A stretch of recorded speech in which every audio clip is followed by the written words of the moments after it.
సాధారణంగా బయోపిక్లు తీయాల్సి వచ్చినప్పుడల్లా కొన్ని రిస్ట్రిక్షన్స్ని పెట్టుకోవాల్సి వస్తుంది.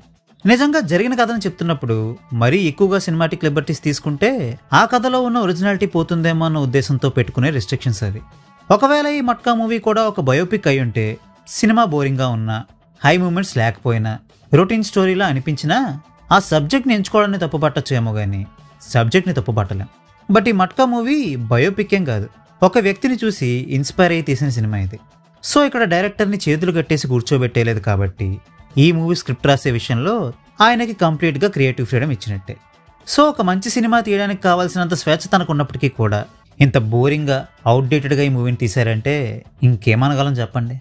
కరుణ్ కుమార్ గారు తీసిన సినిమాల్లో నేను శ్రీదేవి సోడా సెంటర్ మూవీ మాత్రమే చూడడం జరిగింది. ఆ మూవీ నాకు అంతగా నచ్చకపోవడం, మట్కా మూవీ ట్రైలర్ కూడా సోసోగానే ఉందని అనిపించడంతో నేను ఈ మూవీ మీద పెద్దగా అంచనాలు ఏమీ పెట్టుకోలేదు. ఎక్స్పెక్టేషన్స్ ఏమీ పెట్టుకోకుండా ఒక మూవీని చూస్తున్నప్పుడు ఆ మూవీ కొంచెం బాగున్నా చాలే అనుకుంటాం కదా. చివరికి ఆ ఆనందం కూడా దక్కదు మనకి ఈ మూవీ వల్ల. ఈ మూవీలో హీరో చాలా పేదవాడు, అట్ ద సేమ్ టైం చాలా స్ట్రాంగ్ ఫీల్ కూడా. చిన్నప్పుడు ఫుడ్ కోసం ఫైట్ చేసినప్పుడు పోలీసులు అరెస్ట్ చేయడంతో బాస్టల్ స్కూల్కి పోతాడు. అక్కడ ఇంకా రాడు తేలిపోయి జైల్లోంచి బయటకు వచ్చాక రిచ్ అయిపోవాలని అంబిషన్ పెట్టుకొని డబ్బు సంపాదించడం కోసం ఏది పడితే చేస్తుంటాడు. ఇక హీరోయిన్ ఫ్యామిలీ మెంబర్స్ ఏమో ప్రాస్టిట్యూషన్ చేస్తుంటారు, హీరోయిన్ తప్ప. ఆ హీరోయిన్తో మన హీరో లవ్లో పడి పెళ్లి చేసుకుంటాడు.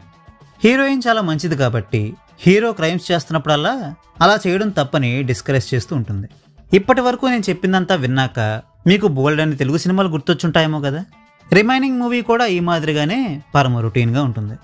ఈ మధ్యలో మనకి కాస్త ఆసక్తి కలిగేలా చేసిన విషయం ఏదైనా ఉంది అంటే అవి మట్కా గేమ్ తాలూకు సీన్స్ అనే చెప్పాలి. బట్ సాడ్లీ పేరుకే ఈ మూవీకి మట్కా అనే టైటిల్ పెట్టారు కానీ సినిమాలో మాత్రం ఆ మట్కా గేమ్ని పెద్దగా చూపించిందంటే ఏమీ లేదు. అంతా రొటీన్ సెటప్పే, రొటీన్ సీన్లే. ఇప్పుడు ఇంత బోరింగ్ అండ్ రొటీన్ మూవీని కాపాడాలి అంటే అదిరిపోయే పెర్ఫార్మెన్స్లైనా ఉండాలి, మంచి మ్యూజిక్ అయినా ఉండాలి, ఎలివేషన్ సీన్స్ కానీ, ట్విస్ట్లు కానీ, లేదా మంచి ఎమోషనల్ సీన్స్ అయినా ఉండాలి. బట్ సినిమాకి ప్లస్ అయ్యే ఇలాంటి క్వాలిటీస్ ఏమీ కూడా ఈ మూవీలో లేవు కాబట్టి నేనైతే ఈ మూవీని మీకు రికమెండ్ చేయను. ఒకవేళ మీరు చూడాలి అనుకుంటే మీ ఇష్టం. So well, that's ever app on this video. ఈ వీడియో మీకు నచ్చితే వీడియోని లైక్ చేసి మరిన్ని మూవీ రివ్యూస్ కోసం ఛానల్కి సబ్స్క్రైబ్ చేసుకోండి. We will meet you next video. Thanks for watching.